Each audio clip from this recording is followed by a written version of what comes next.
오늘 본문은 어제에 이어서 이삭의 아내를 찾는 과정을 기록하고 있습니다. 아브라함이 이삭의 배필을 찾아오라고 하는 임무를 자기가 믿는 종에게 주었습니다. 이 임무를 받은 종은 10마리의 낙타를 이끌고 아브라함의 고향으로 갑니다. 그리고 목적지인 나홀의 성에 도달하게 되는데 그때는 해가 질 때쯤이었습니다. 성에 도착한 이 종이 첫 번째 한 행동은 뭐냐? 그건 기도였습니다. 하나님, 은혜를 베풀어 주세요. 제가 물길로 온 여인에게 물을 달라고 할 때 당신도 마시고 당신의 낙타도 마시게 하십시오 라는 여인이 있다면, 그런 친절을 베푸는 사람이 있다면 그 사람 하나님께서 예비하신 이삭의 배필인 줄 믿습니다. 은혜를 베풀어 주세요. 그런 기도를 이 종이 했습니다. 기도가 그런데 채 끝나기도 전에 리브가가 우물가로 나옵니다.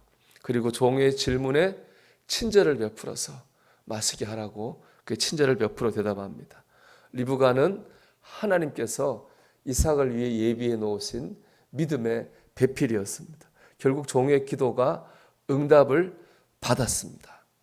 제가 이 말씀을 묵상하면서 이렇게 제목을 달았습니다. 하나님은 구하기 전에 예비해 놓으시고 구할 때 주신다.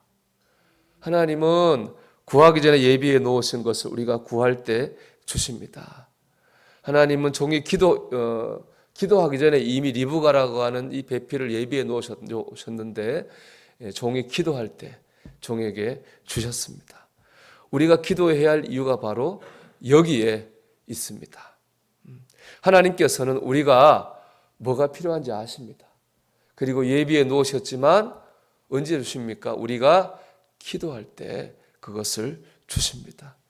이 과정을 통해서 하나님의 은혜를 우리가 알게 하시기 위해 하기 때문에 그렇습니다.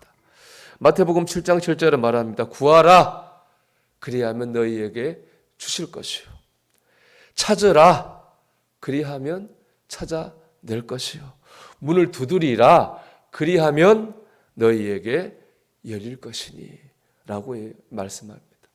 구해야지 얻는 거예요. 찾아야지 찾는 거죠.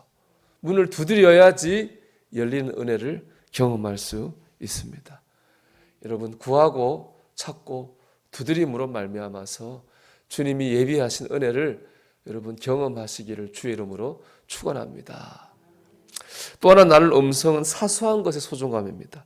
리브가가 오늘 말씀에 행한 것은 아주 작은 친절입니다. 누구나 일상에서 행할 수 있는 사소한 것이죠. 근데 이 사소한 것 때문에 이삭의 아내가 되고 믿음의 민족의 조상이 됐습니다.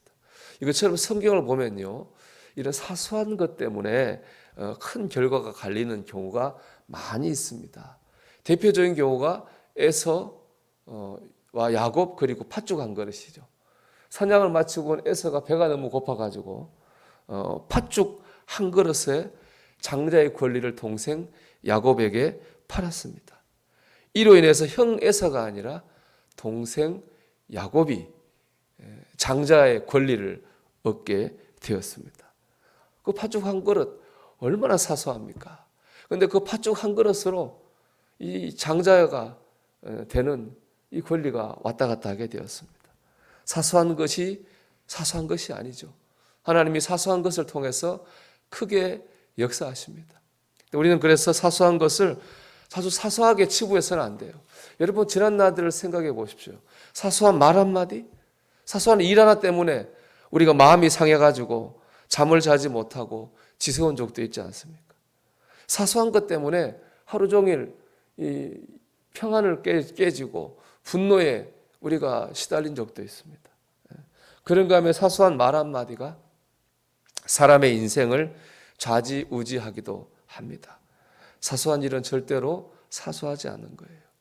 우리는 이런 작고 사소한 일상을 그렸기 때문에 거기에 우리의 믿음을 심어야 됩니다. 우리 믿음으로 대해야 됩니다. 미국의 의과대학에서 의학 공부하던 가난한 학생이 있었습니다. 먹을 것이 없어가지고 자기가 가지고 있던 책을 팔아서 먹을 것을 구하기로 했어요. 서점을 다녔는데 원하는 가격을 쳐주지 않는 거예요. 그러다가 이제 약간 교회 지역의 집에 이르게 됐는데 너무 배가 고파가지고 그 집에 가서 먹을 것을 구했습니다. 그랬더니 그 안주인 된 아주머니가 빵과 우유를 줬어요. 맛있게 먹고 그 대가로 자기 책을 주려고 그랬어요. 그랬더니 아주머니가 그냥 당신 위해서 한 거니까 힘내라고 하고 돌려보냈습니다. 그 학생은 감사해서 그 책에다가 팔려고 했던 책에다가 아주머니 이름하고 주소를 적었습니다. 그 시간이 꽤 흘렀습니다. 이 아주머니가 몸이 아파가지고 병원에서 수술받고 이제 잘 퇴원하게 됐습니다. 마지막 날 이제 퇴원해야 되니까 계산해야 될 거 아니에요. 청구서가 왔는데 청구서에 이렇게 쓰여져 있었습니다. 빵과 우유 한 잔으로 병원 비용이 다 계산됐습니다. 알고 봤더니 옛날에 먹을 거 없었던 가난한 의과대 학생이 의사가 돼가지고 그 이름하고 주소가 있으니까 이 수술 받는 사람이 바로 그때 자기에게 친절을 베푼 그 아주머니라고 하는 것을 알고 그 빚을 갚은 거죠. 참 인생이 어떻게 될지 몰라요.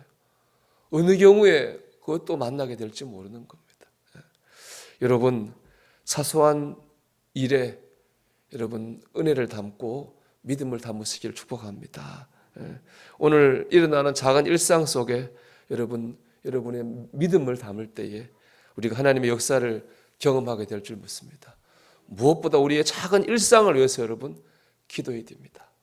이 사소한 일상을 위해서도 간절히 기도해야 돼요. 그때 그 일상 가운데서 하나님이 준비해 놓으신 은혜를 경험하게 될 줄 믿습니다. 그런 은혜로운 일상을 살아가는 저와 여러분이 되시기를 주님의 이름으로 축원합니다. 기도하겠습니다. 여러분 오늘 하루의 일상을 위해 기도하십시오. 하나님 일어나게 하신 것 감사합니다. 오늘 하루를 살게 하신 것 감사합니다. 오늘 하루를 살아가면서 하는 어제와 똑같은 평범한 일상일지 모르지만 이 가운데 주님 은혜를 베풀어 주세요. 우리가 이 일을 통해서 오늘 주님의 영광을 드러내게 해주세요. 우리 기도 드리겠습니다.